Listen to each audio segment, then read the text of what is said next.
Hello students, welcome to Tripathi academy. आज के इस वीडियो में हम लोग बात करने वाले हैं डीएसयू के रिगार्डिंग, जिसका फुल फॉर्म है Delhi skill and entrepreneurship university. ठीक है बच्चों, देखो स्टूडेंट, डीएसयू 5वां कॉलेज है जो कि आपको जैक दिल्ली काउंसलिंग के थ्रू मिलता है। ठीक है बच्चों, जैक दिल्ली काउंसलिंग के through DTU, NSUT, triple IT Delhi, IGDTU और साथ में बच्चों डीएसयू में आपका एडमिशन होता है। डीएसयू में एडमिशन जो है वो 2021 से स्टार्ट हुआ है जैक दिल्ली काउंसलिंग के थ्रू बीटेक कोर्सेज में। ठीक है, उससे पहले की सच्चाई आज के वीडियो में जानेंगे। देखो बच्चों, इससे पहले वाले वीडियो में हम लोगों ने डीटीयू का रिव्यू किया था, उसके बाद हम लोगों ने एनएसयूटी, देन ट्रिपल आईटी और लास्ट में हम लोगों ने आईजीडीटीयू को रिव्यू किया था। ठीक है, लेकिन स्टूडेंट आज के इस वीडियो में हम लोग डीएसयू को रिव्यू नहीं करेंगे, डीएसयू की सच्चाई जानेंगे। ठीक है, कि डीएसयू क्या है, क्यों दिल्ली गवर्नमेंट को जरूरत पड़ी इसे स्टैब्लिश करने की, सारी बातें जानेंगे। ठीक है, देखो बच्चों, ये सारा इन्फॉर्मेशन आपको कहीं पे भी नहीं मिलेगा। मैंने बहुत मेहनत से इंटरनल सोर्सेज के हेल्प से मैंने सारा इन्फॉर्मेशन निकाला है। ठीक है, सो ये वीडियो आपके लिए बहुत ज़्यादा जरूरी होने वाला है। ठीक है, अगर आप लोग 1% भी सोच रहे हो कि मैं डीएसयू में एडमिशन लूंगा या फिर लूंगी, तो देखो बच्चों या फिर बच्चियों मेरे, एक बार सोच लो। ठीक है ना, सारी बातें समझ लो। ये वीडियो आपके लिए काफी इंपॉर्टेंट है, क्योंकि इस वीडियो को बिना देखे जाते हो तो बच्चों 100% आप लोग पछताओगे। सारी बातें मैं आपको इस वीडियो में बताने वाला हूं। ठीक है ना, सबसे पहले हम लोग कट ऑफ 2022 देखेंगे, फिर हम लोग एक्सपेक्टेड कट ऑफ 2023 देखेंगे, फीस स्ट्रक्चर देखेंगे और लास्ट में हम लोग प्लेसमेंट देखेंगे। इसके अलावा भी मैं आपको काफी सारी जानकारी देने वाला हूं। ठीक है बच्चों, सो बिना टाइम वेस्ट के बात करते हैं। आज का हमारा टॉपिक है डीएसयू दिल्ली कट ऑफ 2022, साथ में एक्सपेक्टेड कट ऑफ 2023। सबसे पहले हम लोग कट ऑफ 2022 देखेंगे, फिर हम लोग एक्सपेक्टेड कट ऑफ 2023 देखेंगे, फिर हम लोग फीस स्ट्रक्चर देखेंगे और लास्ट में बच्चों हम लोग प्लेसमेंट को कवर कर रहे होंगे। ठीक है, सो स्टूडेंट्स, सबसे पहले बेसिक इंफॉर्मेशन अबाउट डीएसयू। ठीक है, तो जैसा कि मैंने आपको बताया है कि डीएसयू का फुल फॉर्म है Delhi skill and entrepreneurship university. ठीक है बच्चों, 2021 से एडमिशन लेना स्टार्ट हुआ है डीएसयू में बीटेक कोर्सेज में जैक दिल्ली काउंसलिंग के थ्रू। ठीक है, अब देखो बच्चों, डीएसयू में आपको 2 कैंपस देखने को मिलता है। पहला कैंपस है इनका ओखला फेज 1 में और दूसरा कैंपस इनका ओखला फेज 2 में। ठीक है ना, अब देखो बच्चों, ओखला फेज 1 में जो कैंपस है वहां पे आपको सीएससी, ईसी, मैकेनिकल जैसे ब्रांचेस देखने को मिलते हैं। और बच्चों, जो आपको ओखला फेज 2 में देखने को मिलता है वहां पे आपको मैकेनिकल इंजीनियरिंग, मैकेट्रॉनिक्स जैसे ब्रांचेस देखने को मिलता है। ठीक है, अब देखो बच्चों, ये दोनों कॉलेजेस पहले जो है वो आईपी यूनिवर्सिटी के थ्रू एडमिशन होता था। ठीक है, देखो बच्चों, दिल्ली में हमारा दिल्ली यूनिवर्सिटी की काउंसलिंग होती है जो कि जनरल कोर्सेज के लिए है, बीएससी, बीकॉम, बीए उन सभी के लिए है।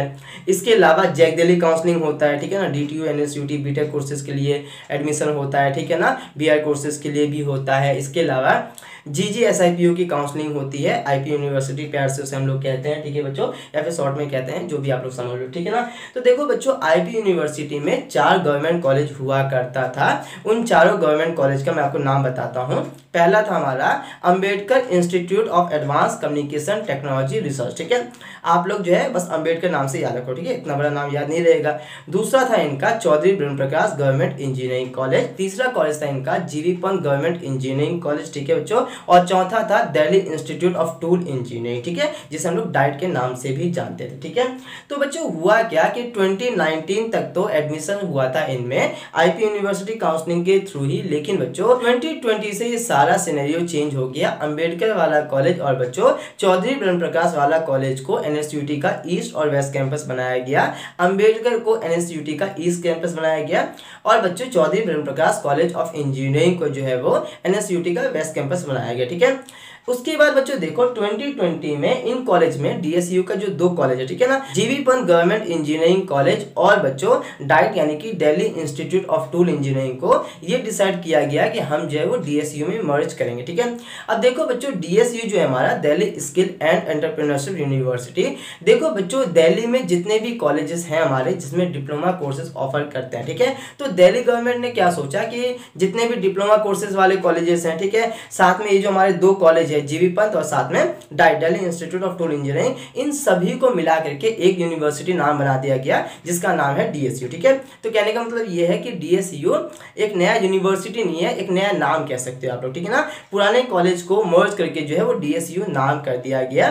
बाकी कोर्सेज के लिए एडमिशन ये लोग अपना अलग से लेते हैं, डिप्लोमा कोर्सेज के लिए एडमिशन अलग से होता है, DSU की वेबसाइट पे आपका काउंसलिंग होता है। लेकिन बच्चों बीटेक कोर्सेज के लिए जो 2 कॉलेजेस हैं इसमें एडमिशन होता है जैक दिल्ली काउंसलिंग के थ्रू। ठीक है, तो स्टूडेंट DSU का ओखला फेज 1 वाला कैंपस जो है वो बेसिकली जीवी पंत गवर्नमेंट इंजीनियरिंग कॉलेज ही है। ठीक है ना, IIIT दिल्ली के बगल में ही आपको देखने को मिलता है, गोविंदपुरी के पास में ये देखने को मिलता है, नियरेस्ट मेट्रो स्टेशन गोविंदपुरी का। ठीक है, वहीं से थोड़ी ही डिस्टेंस पे सीला चौक के अप्रॉक्स जो है एक बस स्टॉप है, उसका नाम है। ठीक है ना, तो वहीं पे आपको जो है वो इसका DSU का ओखला फेज 2 वाला कैंपस देखने को मिलता है जिसका पहले नाम था डाइट यानी कि Delhi institute of tool engineering. ठीक है, तो इतनी रियलिटी आपको पता चल गया। ठीक है ना बच्चों, तो ये समझ में आ गया है। अब देखो बच्चों, अगर हम लोग बात करेंगे कि इस कॉलेज में लेना चाहिए या नहीं लेना चाहिए, ठीक है, तो देखो कॉलेज की रियलिटी अगर मैं बताऊं आपको, सबसे पहली बात तो ये कि ओखला फेज 1 वाला कैंपस जो है वो are far better than the Okhla phase 2 DIET से मुकाबले ज्यादा बेटर है। ठीक है, और वैसे भी बच्चों यहाँ पे ब्रांचेस भी CSC EC जैसे ब्रांचेस है तो बच्चे प्रीफर करते हैं। ठीक है, तो सबसे पहले मैं आपको इसी की रियलिटी बताता हूँ। ठीक है, जो भी इसकी रियलिटी होगी उससे भी और बुरा कंडीशन होगा डाइट का। ठीक है, देखो बच्चों इस कॉलेज की बात करेंगे तो वैसे तो काफी लोग आपको बोलेंगे कि यहाँ पे जो है कुछ भी नहीं है, ये वो जो भी है, लेकिन सच्चाई मैं आपको बताता हूँ। देखो बच्चों, ये कॉलेज का मैंने आपको लोकेशन बता दिया है, IIIT दिल्ली के बगल में ही है। ठीक है, देखो है क्या कि आप लोग कॉलेज में जाओगे, कॉलेज में घुसते ही कॉलेज खत्म हो जाता है। ठीक है ना, ये सच्चाई है। ठीक है, ये बात सच है। लेकिन बच्चों इसका मतलब ये नहीं है कि कॉलेज में आपके लिए रूम्स अवेलेबल नहीं है, लैब्स अवेलेबल नहीं है, ऐसा बिल्कुल भी नहीं है। ठीक है ना, कैंपस बहुत छोटा है, इंफ्रास्ट्रक्चर बिल्कुल भी सही नहीं है, ये बात सच है। ठीक है ना, बेसिकली जीवी पंत का डिप्लोमा वाला भी एक कॉलेज है। ठीक है ना, पहले जो है वो इनका हॉस्टल हुआ करता था, उसी को इंजीनियरिंग कॉलेज में कन्वर्ट किया गया। ठीक है, लेकिन बच्चों रूम्स अवेलेबल है, ऐसा कोई दिक्कत नहीं है। अभी के टाइम पे इस कॉलेज में एमटेक कोर्सेज भी है, इवन PhD भी है। ठीक है ना, तो एमटेक कोर्सेज के लिए भी बच्चे हैं, तो रूम है, रूम सफिशिएंट है, ऐसा कोई दिक्कत नहीं है, आपको बैठने में कोई भी इशू नहीं होगा, रूम्स है। ठीक है, इवन बच्चों एमटेक वाले बच्चों के लिए जो फैकल्टी मेंबर के रूम थे उसको कैसे कैसे करके मैनेज करके बनाया गया। ठीक है, लेकिन रूम्स की कोई दिक्कत नहीं है, लैब्स वगैरह है, लैब्स की कंडीशन बढ़िया है। ठीक है, ऐसा कोई भी इशू नहीं है। हाँ, ये बात है कि आपको कैंपस में खेलने के लिए जगह वगैरह नहीं मिलेगा। ठीक है ना, कोई ग्राउंड वगैरह नहीं है, ये बात सच है। हालांकि बच्चे खेलने के लिए भी जुगाड़ उगाड़ कर लेते हैं। तो ओवरऑल बात ये है कि कैंपस बहुत छोटा है, ये बात सच है कि घुसते ही आपका खत्म हो जाएगा, आपको पता भी नहीं चलेगा।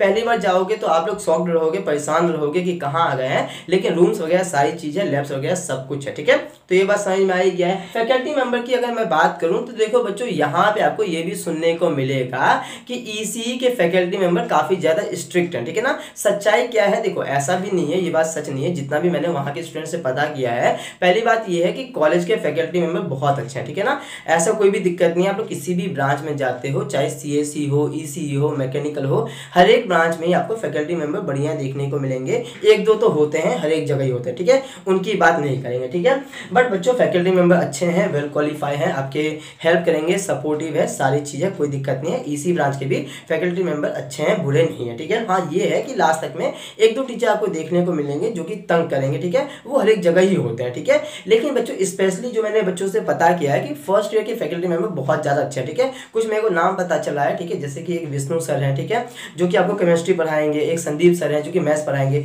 ये दोनों फैकल्टी मेंबर काफी ज्यादा बढ़िया। ठीक है, वैसे तो सारे ही टीचर बहुत अच्छे हैं, उसमें तो कोई डाउट नहीं है, लेकिन स्पेशली ये दो टीचर जो है वो काफी ज्यादा सपोर्टिव है। जितने भी स्टूडेंट से बात हुई है सबने बताया है कि काफी ज्यादा सपोर्ट करते हैं। ठीक है, सबसे बड़ा इशू है यहाँ का फी स्ट्रक्चर। ठीक है, देखो बच्चों फी की बात करेंगे सो अभी के टाइम पे आपको फर्स्ट ईयर का फी लगता है 1,50,000 रुपीज। ठीक है, सेकेंड ईयर का लगेगा 1,65,000 रुपीज, थर्ड ईयर का लगेगा 1,81,500 रुपीज और फोर्थ ईयर का लगेगा 1,99,650 रुपीज। ठीक है ना, DSU में एडमिशन लोगे तो। ठीक है बच्चों, दोनों ही कैंपस का सेम फी है। ठीक है, तो देखो बच्चों 4 साल के इंजीनियरिंग का आपका 7 लाख रुपीज लग जाता है, जो कि बहुत बड़ी इशू वाली बात है। इससे पहले जब आईपी यूनिवर्सिटी के थ्रू एडमिशन लिया जाता था तो बच्चों इस कॉलेज का फीस सिर्फ और सिर्फ 38,000 रुपीज ही हुआ करता था। यानी कि बच्चों 4 साल के इंजीनियरिंग का सिर्फ और सिर्फ 1,60,000 रुपीज में ही हो जाता था। लेकिन बच्चों आज के टाइम पे आपका अप्रोक्सीमेटली 7 लाख रुपीज लग जाता है। इंस्टीट्यूट फी की बात करेंगे, हॉस्टल अवेलेबल नहीं है, ठीक है। अब देखो बच्चों 7 लाख रुपए आप लोग लगाओगे, यहाँ पे कैंपस वगैरह कुछ भी नहीं है, इंफ्रास्ट्रक्चर कुछ भी नहीं है, तो ये एक बहुत बड़ा इशू है। प्लेसमेंट की बात करेंगे, चलो भाई हमने 7 लाख रुपए लगा दिया, लेकिन रिटर्न तो मिलना चाहिए। आरओआई जो है अगर बढ़िया नहीं हो सकता है, लेकिन ओके तो होना चाहिए ना। ट्रिपल आईटी दिल्ली की बात करेंगे, वहां पे 1 साल का 4 लाख रुपए लगता है, ठीक है ना। 4 साल का आपका 16 लाख रुपए लग जाता है, लेकिन बच्चों वहां का एवरेज प्लेसमेंट ही है 20 लाख पर एनम का, ठीक है। तो ऑब्वियसली आरओआई बढ़िया है वहां का। यहाँ की बात करेंगे, सो देखो बच्चों डीएसयू एडमिशन लेना स्टार्ट किया है 2021 से, ठीक है। अभी इस कॉलेज में आपको फर्स्ट ईयर सेकेंड ईयर वाले बच्चे देखने को मिलेंगे जो कि डीएसयू के थ्रू आए हैं। बाकी बच्चों थर्ड ईयर वाला गैप है, ठीक है ना, क्योंकि 2020 में एडमिशन नहीं लिया गया था इस कॉलेज में, ठीक है बच्चों। इसकी वजह से प्रोटेस्ट वगैरह भी चला था, ठीक है। और बच्चों फोर्थ ईयर वाले आपको सीनियर देखने को मिलेंगे जो कि आईपी यूनिवर्सिटी के थ्रू आए हुए हैं, वो लास्ट बैच है, ठीक है। तो कहने का मतलब ये है कि डीएसयू के थ्रू अभी सेकेंड ईयर वाला ही बच्चे हैं, ठीक है ना। तो अभी फोर्थ ईयर वाला बच्चा कोई है ही नहीं, प्लेसमेंट कोई रिकॉर्ड ही नहीं है, कैंपस आपका अच्छा है नहीं, इंफ्रास्ट्रक्चर है ही नहीं कुछ भी, ठीक है ना, ग्राउंड वगैरह कुछ भी नहीं है। इंफ्रास्ट्रक्चर काफी ज्यादा इंपॉर्टेंट रोल लगता है, आपका ओवरऑल ग्रोथ उसी से होता है, ठीक है। सो कैंपस नहीं है, इंफ्रास्ट्रक्चर नहीं है, कुछ भी नहीं है, और आप लोग 7 लाख रुपीज ले रहे हो, ठीक है ना, और प्लेसमेंट रिकॉर्ड कुछ यहाँ का है ही नहीं, ठीक है। तो यही है बच्चों, सबसे बड़ा दिक्कत यही है कि यहाँ का फी बहुत ज्यादा है, ठीक है। तो यही है कि सोच समझ करके लेना, बस यही है कि जाते ही आपका पहला रिएक्शन तो बहुत बुरा होने वाला है।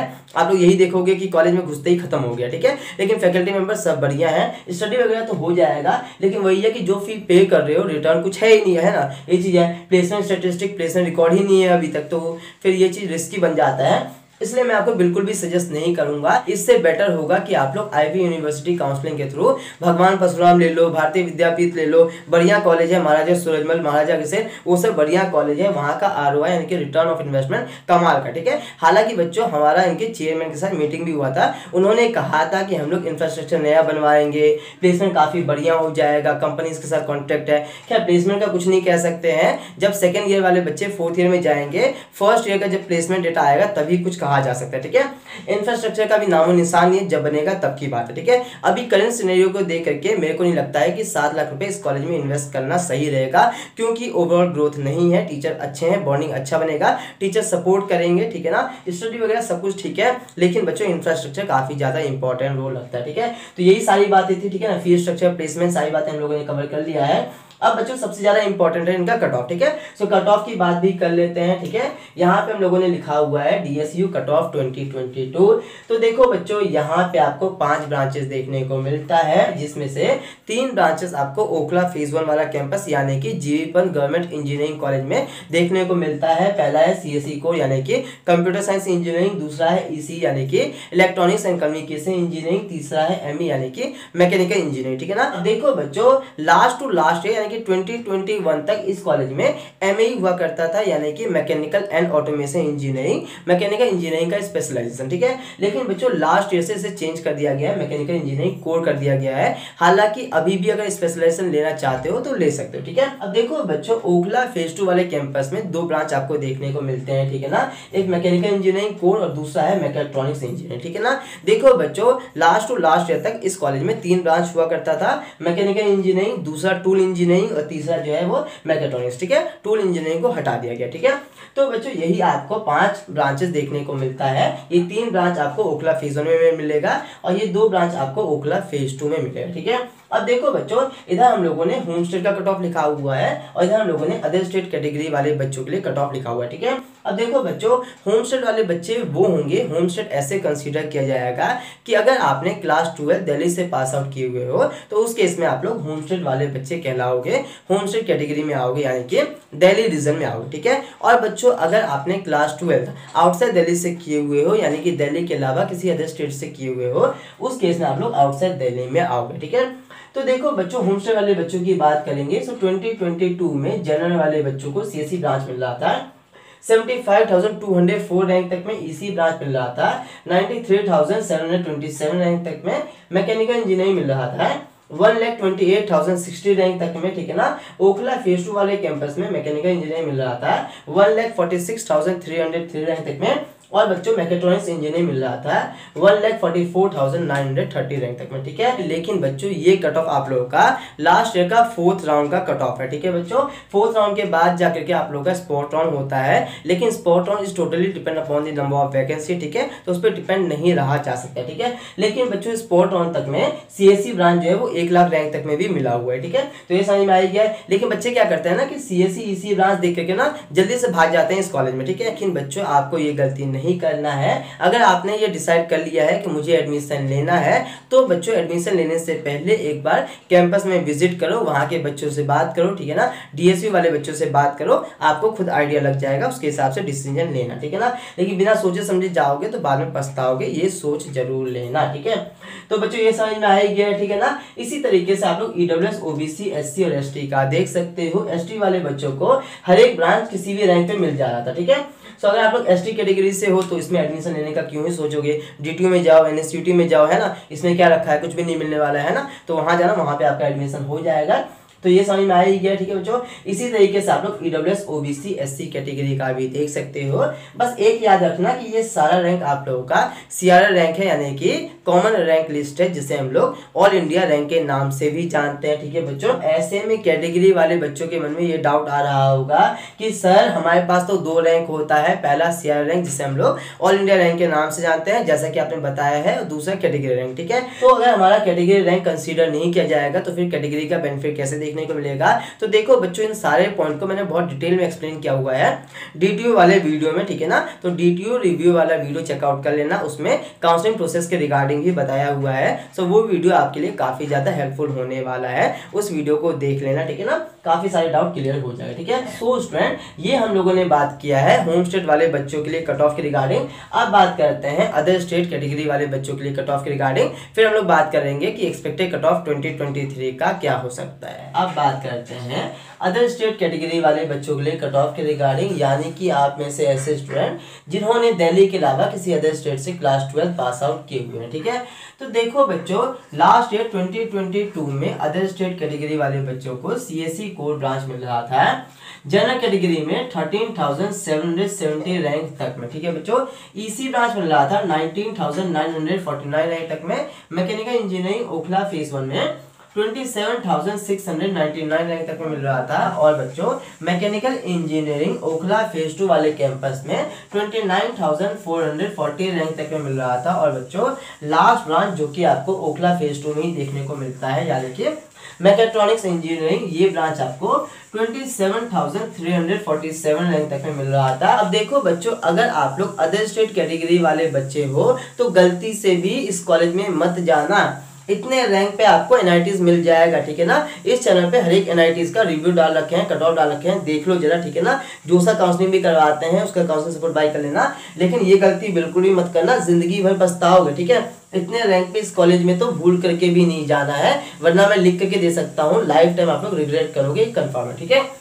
इसी तरीके से आप लोग ईडब्ल्यूएस, ओबीसी, एससी और एसटी का देख सकते हो, ठीक है ना। तो खैर बच्चों, हम लोगों ने कट ऑफ देख लिया है होम स्टेट और अदर स्टेट वाले बच्चों के लिए कट ऑफ देख लिया है। आप लोग चाहो तो एक बार स्क्रीनशॉट भी ले सकते हो, ठीक है बच्चों। अब बात करते हैं एक्सपेक्टेड कट ऑफ 2023 के रिगार्डिंग, ठीक है। तो देखो बच्चों, सबसे पहली बात ये है कि ये जो रैंक है, ठीक है, ये सेफ रैंक है, इतने रैंक पे आपका एडमिशन हो जाएगा, ठीक है ना, अगर लेना है तो, ठीक है ना। वैसे लेना ही क्यों है ये आपकी मर्जी है, सोच समझ लेना, इससे बेटर कॉलेज मिल जाएगा। लेना है तो एक बार विजिट करना, उसके बाद ही लेना, बस इतनी सी बात है, ठीक है ना, ताकि आप लोग रिग्रेट ना करो, बस इतना सा बात है। क्योंकि रिग्रेटमेंट जो है वो सबसे बड़ा बीमारी है एक हिसाब से, ठीक है। खुद से ही लड़ते रहोगे दिक्कत हो जाएगा, इसलिए कह रहा हूँ, ठीक है। तो यही है बच्चों, बाकी यही है कि ये आपका सेफ रैंक है, इतने में मिल जाएगा, ठीक है ना। इवन बच्चों सीएससी जो है आपको 1 लाख रैंक तक में भी मिल जाएगा, लास्ट तक में, स्पॉट ऑन तक में, ठीक है। तो इस कॉलेज के लिए कोई एक्सपेक्टेड कट ऑफ वाली कोई बात ही नहीं बनती है, ठीक है ना। तो सारी बात को हमने कवर कर लिया है, सारी सच्चाई मैंने आपको बताया है, बाकी आप लोग खुद भी विजिट कर सकते हो, आपको एक बेटर रियलिटी पता चल जाएगा। बाकी बच्चों, ये कॉलेज यानी कि डीएसयू का दोनों कैंपस और साथ में एनएसयूटी का ईस्ट वेस्ट कैंपस, ये आपके लो परसेंटाइल पे आपको मिल जाता है, ठीक है ना, लो रैंक पे आपके मिल जाता है, ये चीज है। बाकी बच्चों ओखला का फेज 1 वाला कैंपस जो है वो NSUT के वेस्ट कैंपस से लाख गुना अच्छा, ठीक है ना। उस कॉलेज का पहले नाम हुआ करता था चौधरी ब्रह्म प्रकाश गवर्नमेंट इंजीनियरिंग कॉलेज, ठीक है। सो उससे बेटर ये कॉलेज है, वहां पे अच्छे ब्रांचेस भी नहीं है, तो उसमें तो बिल्कुल नहीं जाना है, उसके मुकाबले इसमें जा सकते हो ओखला फेज 1 वाले कैंपस में, ठीक है। तो सारी सच्चाई मैंने आपको बता दी है, ठीक है बच्चों। अगर अभी भी कुछ क्वेरी है तो कमेंट पे पूछ सकते हो। बाकी बच्चों इसी तरीके से A to Z वीडियो आप लोगों के लिए चैनल पे आएगा, फ्री ऑफ कॉस्ट आएगा, ठीक है बच्चों। बच्चों सिर्फ वीडियो को देख करके सारे डाउट क्लियर नहीं होगा, क्योंकि आप सभी का रैंक अलग है, अलग अलग रैंक के अकॉर्डिंग अलग अलग कॉलेज मिलेगा, अलग अलग ब्रांच मिलेगा, साथ में पर्सनल क्वेरी भी होते हैं। तो वो सारे कैसे क्लियर होंगे, तो वो तब क्लियर होंगे जब कोई आपके पर्सनल क्वेरी को पर्सनली क्लियर करेंगे एज ए मेंटर के तरीके से। तो बच्चों सभी के लिए हमारा पर्सनलाइज काउंसलिंग सपोर्ट है, डिस्क्रिप्शन में आपको लिंक देखने को मिलेगा, क्लिक करके फीचर रीड करके बाय कर लेना। जैसे ही बाय करोगे वैसे ही हमारी टीम मेंबर आपको कॉल करेंगे, कॉल करने के बाद जाकर के कॉल पे आपके जितने भी क्वेरी होंगे उनको क्लियर किया जाएगा। उसके बाद बच्चों आप लोग हमारे टच में आ जाओगे, पर्सनल व्हाट्सएप ग्रुप में आपको ज्वाइन करवाया जाएगा, ठीक है।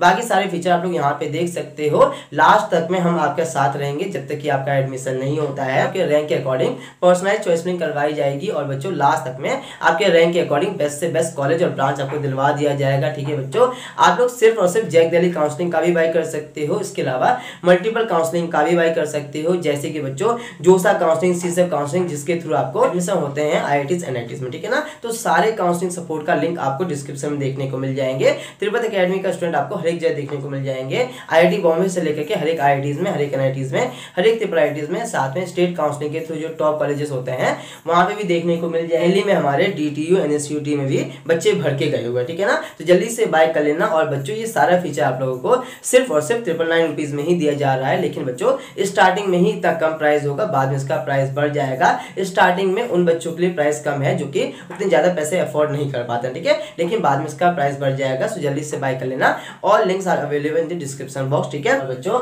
अगर सिर्फ एक काउंसलिंग का बाय करोगे तब तो 999 रुपीज रहेगा, अगर मल्टीपल काउंसलिंग का बाय करोगे तो और भी कम प्राइस हो जाता है, लिमिटेड पीरियड ऑफर है, ठीक है। सो जल्दी से बाय कर लेना, चेकआउट कर लेना, ठीक है ना। इसके अलावा बच्चों अगर अभी भी कुछ क्वेरी है तो आप लोग कमेंट में पूछ सकते हो, आपके क्वेरी को सॉल्व कर दिया जाएगा। अगर आप लोग चैनल पे फर्स्ट टाइम आए हो सो मेक श्योर कि चैनल को सब्सक्राइब करके बेल आइकन प्रेस कर लेना। बाकी बच्चों ये चैनल आपके लिए काफी ज्यादा इंपॉर्टेंट होने वाला है पूरे जर्नी में। इन्फॉर्मेशन आपको कैसा लगा कमेंट में बता सकते हो। इस वीडियो में इतना ही, मिलते हैं नेक्स्ट वीडियो में। Till then bye bye, see you, take care, have a good day, जय हिंद।